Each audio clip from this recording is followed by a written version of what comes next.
students, welcome to the online session or the subject of structural analysis.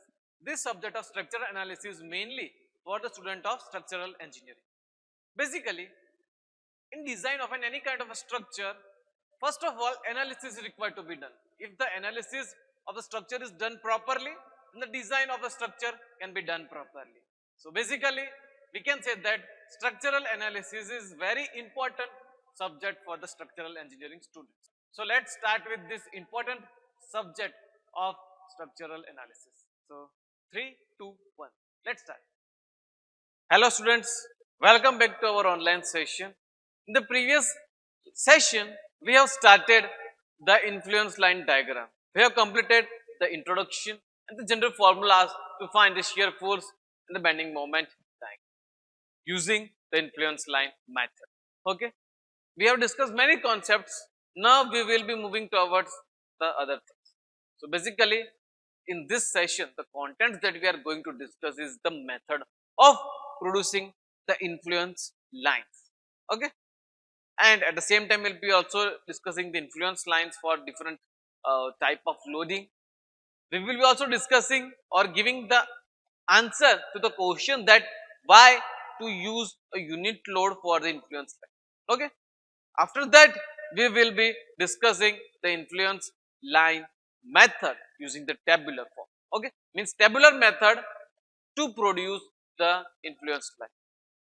So, and after that, we will be also discussing the equation method to produce the influence line, and we will be discussing some example also after that.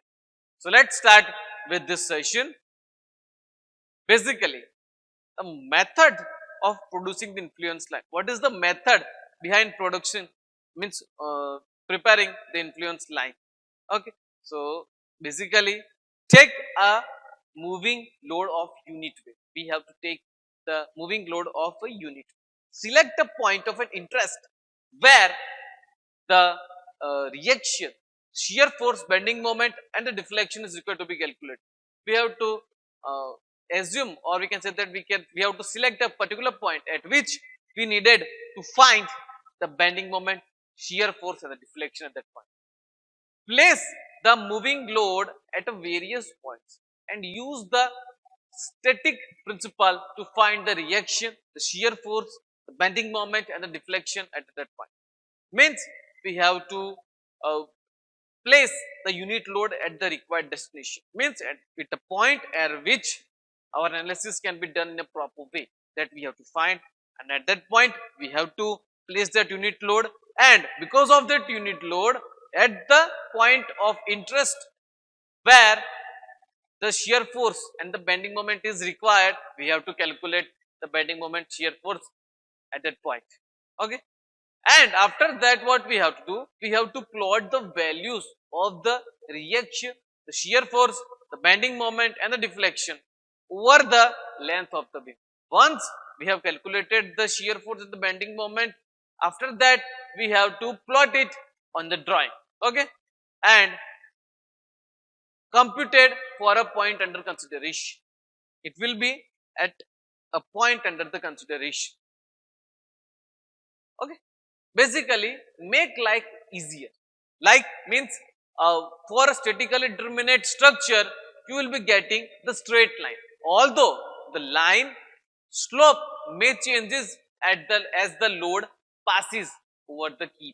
Means you will be getting the straight lines in the ILD, means influence line diagram, but the line will be varying with the movement of the load. Okay, so you can see over here we have made a influence line diagram for a simply supported beam.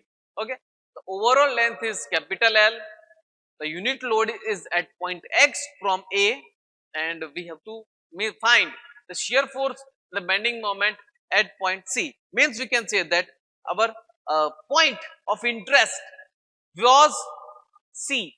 Means we have to find the shear force and bending moment at C when the unit load is moving from A to B and B to A. Okay, so first of all, when our reaction is at B is equal to 1, and in that case bending moment diagram you can see over here will be from figure A. The figure A, you can see that at point B, the shear force value will be maximum and that will be equal to unity. And at point A, the shear force value will be equal to 0. Okay.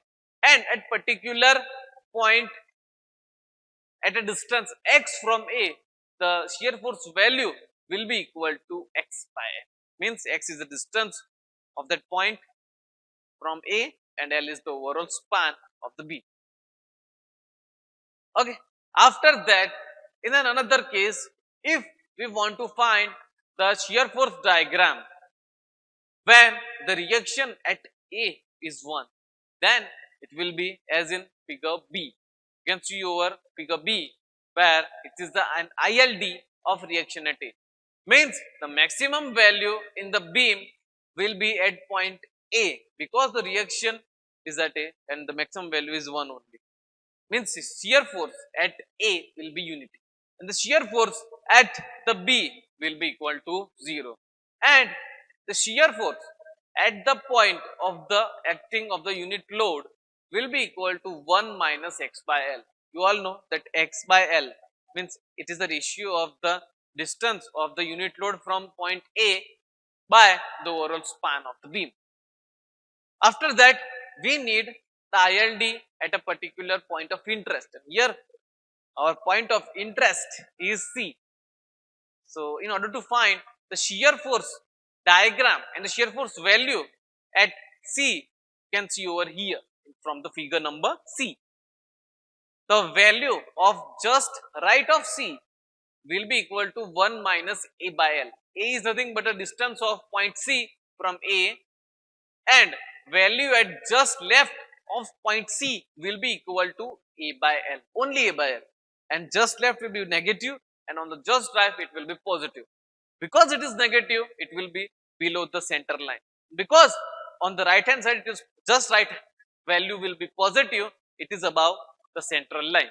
And again at a point of action means at distance x from A, the shear force value will be equal to x by L. Okay, this was the shear force diagram. Okay, now moving towards the bending moment diagram.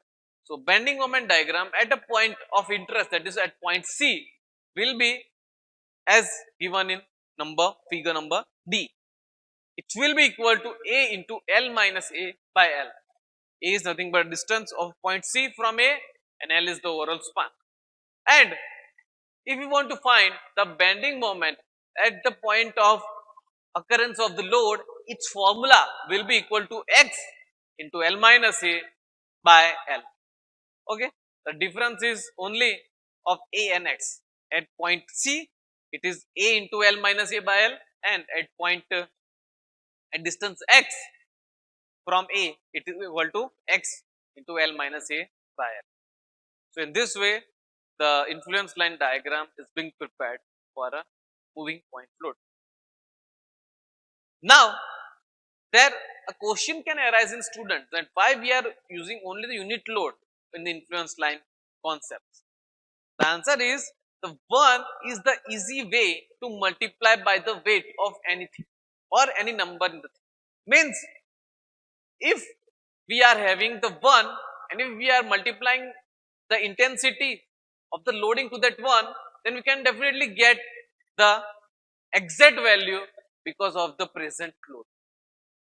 Okay, means we can say that whatever the shear force that we are getting in a particular member when the unit load is applied, means if the actual intensity is 50, but initially we have taken the unit load, then in actually the intensity, the shear force that we needed can be obtained by multiplying just that 15 value with the shear force value which we have got by the unit load. Means for example, if the shear force at particular point x because of the unit load is 15 kilonewton, then at unit load we are getting the shear force of 15 kilonewton, but actually on the structure that is there it is having a load of 50.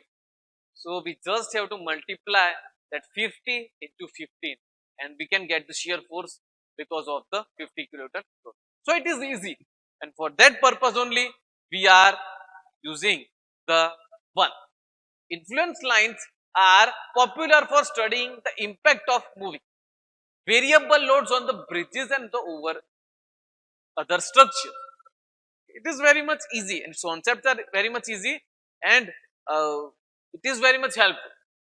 So for that purpose, we are using unit to obtain the reaction, shear force, bending moment, or the deflection due to any applied load. Multiplying the ordinate of influence line diagram by the value will be the load, we can get the actual shear force and reaction. Means whatever the reaction, the shear force, the bending moment which we have get because of the unit load, after multiplying it with the actual value of the load, we can get the actual shear force, the reaction, and the bending moment of the structure. The calculation is getting easy, and because of that only we are using the unit load. Okay. Now, influence lines represents the effect of a moving load only at a specified point, while the shear force and bending moment represent the effect of the fixed load at all the points. This is only the difference between the shear force, the bending moment.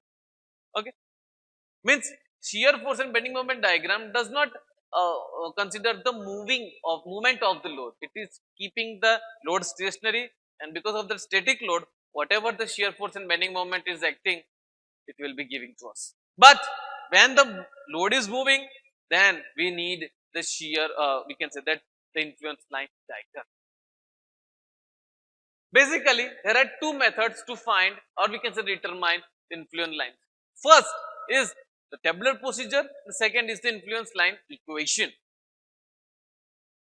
Now talking about the tabular method. So basically, we have to place the unit load at a point that is required, means a load whose magnitude is equal to 1 at a point x along the member. First step is to put the unit load at the member at a point that we indicate. After that, use the equation of equilibrium to find the value of that function. Means after placing that unit load at a given point, we have to use the equation of equilibrium, and by this we can get the reaction, shear force, and the bending moment at a specific point P due to the concentrated unit load at x. After that, we have to repeat step number 1 and 2 for various values of x over the whole beam, and we just have to plot the shear force, bending moment diagram for the member. This is very easy method, and can get the influence line diagram for the shear force, bending moment, and the deflection and the reaction also. So this was about the tabular method. Now talking about the influence line equation procedure to determine the influence line. So as usual, first of all we have to place the unit load, means whose magnitude is equal to 1 at a point x along the member. Means at whatever the distance it is required, we have to place the unit load. Now after that, we have to use the equation of equilibrium to find the value of the shear force, reaction, and the bending moment at a specified point P due to the concentrated load as the function of x. After that, we just have to plot the values of the shear force, reaction, and the bending moment of the members. So this was the procedure. Now let's start with an example. Basically, over here we have given the horizontal beam which is being simply supported at A and B. The span is 10 feet, and we just have to construct the influence line for the vertical reaction at A. So let's discuss. So for example, first we have considered the x value is equal to 22.5 feet, means at a distance 2.5 feet from the A, a unit load will be acting. After that, we have to in order to find the reaction at A, we have to find the bending moment at B. So bending taking moment of all the loading in the reaction at point B, it will be in such a way that A, shear force at A is denoted by AY. So minus AY into 10 because it is in clockwise of the left side of the joint. So it will be minus AY into 10 plus the moment because of the unit load, and the unit load is 1. The distance of the point of the unit load to the B point will be 7.5. So minus AY into 10 plus 1 into 7.5. So finally we are getting the reaction is equal to 0.5 when the unit load is at a point or a distance 2.5 feet. Now let's discuss the reaction at Y when the shear force is at 5 feet from A. So taking the moment about B, the reaction the equation will be equal to minus AY into 10 means the reaction because of A at B and plus 1 into 5. Okay. The reaction, the moment because of the reaction at A will be in negative sign and the moment because of the loading will be positive sign. Okay. So finally we are getting the reaction at A equal to 0.5 when the unit load is at a 5 feet from the A. So in this way at different point you will be getting the different shear force. So in this way a equation we have to prepare. So taking by preparing an equation that will be equal to by considering the AY into 10 plus 10 minus x means at whatever distance on the span of 10 meter we are considering it as an x. So 10 minus x into 1 will be equated to 0. So finally equation that we are getting is 1 minus x by 10. So by taking the value x is equal to 0 we are getting the reaction of AY equal to 1. By taking 2.5 by keeping it in the equation we will be getting the value of 0.5.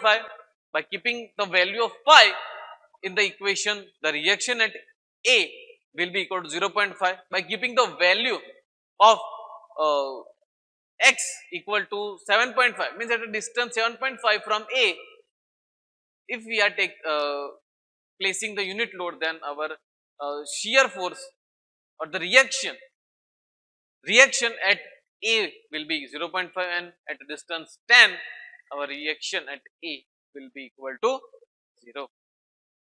So in this way the example can be solved and we are ending our session. Thank you.